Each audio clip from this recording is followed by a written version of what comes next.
মেয়ের বাপের প্রতি জুলুম করা হয়, অত্যাচার করা হয়।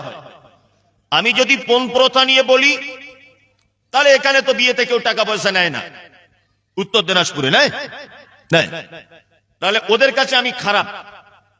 যদি বলি বেনামাজি জাহান্নামে যাবে, আল্লাহ কোরআনে বলেছে মা সালাকাকুম ফি সাকার ক্বালু লাম নাকু মিনাল মুসাল্লিন।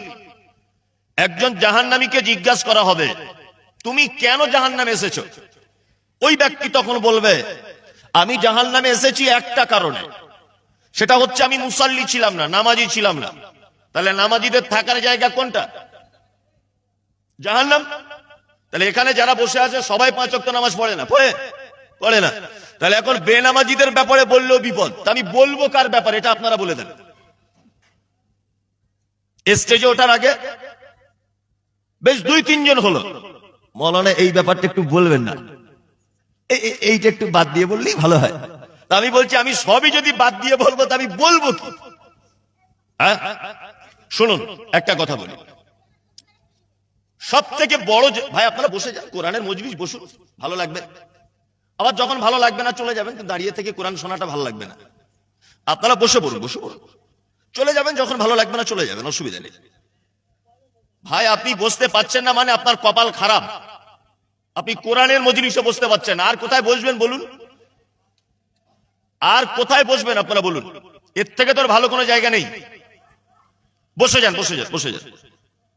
হ্যাঁ, কথা বলিয়েন না, বসে যান।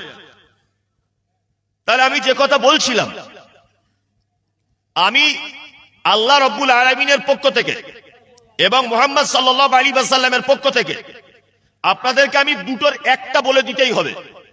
নয় জান্নাতে যাবার সহজ রাস্তা করে দিতে হবে, আর নয় জাহান্নাম থেকে কি করে বাঁচবেন এই পথটা আমাকে বলতেই হবে। এই দুটোর বাইরে তো আমি কিছু বলতে পারবো না। পারবো? আর প্রত্যেক নবীদেরকে এই কারণে পাঠানো হয়েছিল। কি বললাম বুঝলেন? জি, আমি রাজনৈতিক কোনো কথাবার্তা বলবো না, আমি দুনিয়াবি কোনো কথাবার্তা বলতে চাইছি না।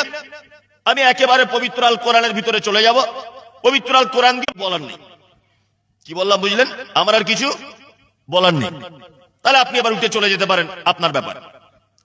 আমি পবিত্র আল কোরআনের একটি মাত্র সূরা, 7 নম্বর সূরা, সূরা আল আরাফ, এই সূরা আল আরাফের 3টি আয়াত আপনাদের সামনে তেলাওয়াত করেছি। প্রয়োজনে আরো কিছু আয়াত আপনাদের সামনে এবং হাদিস পরিবেশন করবেন ইনশাআল্লাহ। প্রথমে আমাদেরকে এটা জেনে রাখলে ভালো হবে কি, যে পবিত্র আল কোরআনের 114টি সূরা, এই 114টি সূরা অবতীর্ণ হওয়ার পিছনে এবং সূরাগুলির নাম রাখার পিছনে ঐতিহাসিক কিছু কারণ আছে। ঐতিহাসিক কারণ